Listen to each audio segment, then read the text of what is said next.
আপু সমাজের readymade makeup box হিসেবে পরিচয় পেলেও সাম্প্রতিক সময়ে নতুন নতুন ইনোভেশনের ক্ষেত্রে অপ্পো অনেক বেশি এগিয়ে। অপ্পো ফাইন্ড এক্সে মোটরাইজ ক্যামেরা ব্যবহার করার পর নচ সংস্কৃতি থেকে বেরিয়ে এসে অপ্পো F9 এর মাধ্যমে অপ্পো এবার নিয়ে এলো ওয়াটার ড্রপ ডিসপ্লে। আর মার্কেটিং করার ক্ষেত্রেও অপ্পো এই ওয়াটার ড্রপ ডিসপ্লেটাকেই প্রাধান্য দিচ্ছে। আজ আমরা এই অপ্পো F9 নিয়ে বিস্তারিত আলোচনা করবো এবং জানাবো এই মেকআপ বক্সটি কেনা উচিত হবে কিনা। তো ভিডিওটি শুরু করার আগে অবশ্যই দেখে নিন আমাদের চ্যানেলটি সাবস্ক্রাইব করা আছে কিনা। সাবস্ক্রাইব করা না থাকলে টিং টং করে বেল বাজিয়ে সাবস্ক্রাইব করে নিন।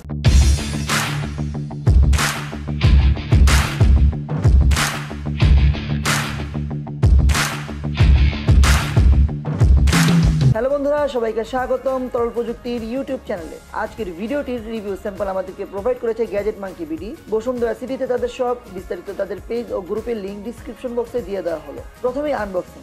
বক্সটি খুললে সাদা একটি বাক্স, যার মধ্যে সিম ইজেক্টর টুল, একটি ট্রান্সপারেন্ট ব্যাক কভার ও ইউজার ম্যানুয়াল, যা আমরা কেউই পরে দেখি না। তারপর রয়েছে অপ্পো F9 ফোনটি। আমাদের কাছে নীল কালারের এই ফোনটি দেখতে সেই লাগছিল। এর নিচে বিশাল আকারের একটি ফাস্ট চার্জার, যা চরম মাত্রায় ফাস্ট চার্জ করছিল ফোনটিকে। অপ্পো এই চার্জারটির নাম দিয়েছে ভক চার্জার। আর এই চার্জারটি দিয়ে ফোন এত বেশি দ্রুত চার্জ হচ্ছিল, যা দেখে আমি শক। 20 মিনিটে 40%-এর মতো চার্জ হয়ে যাচ্ছিল।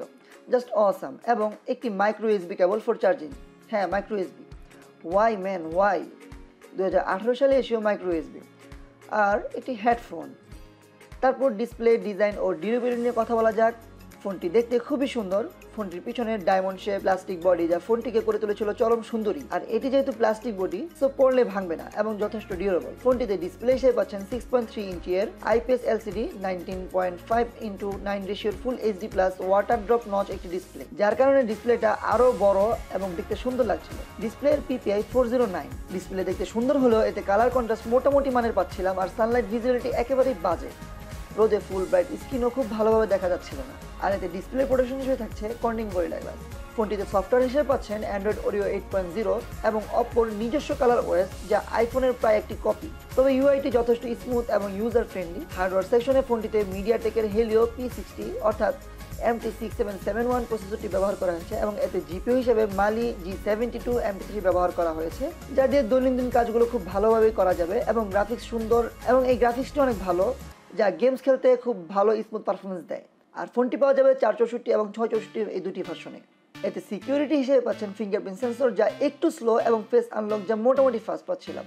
ফোনটির পিছনে ডুয়াল ক্যামেরা ব্যবহার করা হয়েছে, যার মেইন ক্যামেরাটি 1.8 অ্যাপারচারের 16 মেগাপিক্সেলের এবং অন্য ক্যামেরাটি 2 মেগাপিক্সেলের 2 অ্যাপারচারের ডেপথ সেন্সিং ক্যামেরা, যা দিয়ে ছবি এভারেজ আসে। লো লাইটে মোটামুটি ছবি আসছিল, নয়েজ পাচ্ছিলাম, তবে এতে ভালো পরিমাণে ডিটেলস পাচ্ছিলাম এবং হাইলাইট শার্পনেস মোটামুটি ভালো পাচ্ছিলাম।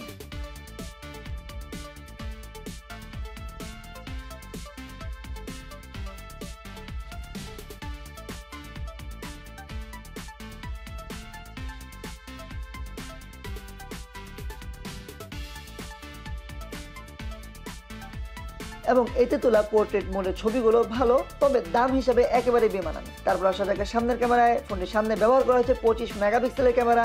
সামনের ক্যামেরাতে ভালো ডিটেলস পাওয়া যাচ্ছিল এবং আগের মতো এত বেশি সাদা ধবধবে করে দিচ্ছিল না। তো বলা যায় সামনের ক্যামেরাটা জাস্ট ওয়াও। ফোনটিতে 1080p পর্যন্ত ভিডিও রেকর্ডিং এর সুবিধা থাকছে এবং নেই কোনো 4K ভিডিও সুবিধা। কি 4K নেই? না, এতে কোনো 4K নেই। যাই হোক, এতে ভিডিও ভালো মানের পাচ্ছিলাম, তবে এতটাও ভালো না।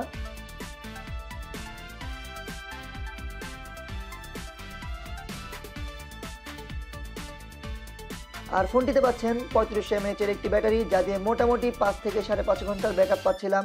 তবে এটা চার্জ হতে এতই কম সময় নিচ্ছিল, যা আসলে ব্যাটারিকে অনেক বেশি এগিয়ে রাখে। ফোনটি সম্পর্কে আমার পার্সোনাল অপিনিয়ন হচ্ছে, ফোনটি পাওয়া যাচ্ছে 29,000 টাকায় এবং গ্যাজেট মাঙ্কি বিডি শপটিতে আমাদের চ্যানেলের নাম বললে পাচ্ছেন 5% পর্যন্ত ডিসকাউন্ট। এতে ওয়াটার নচ ডিসপ্লে ব্যবহার করা হলেও ডিসপ্লে এতটাও আহামরি কিছু ছিল না।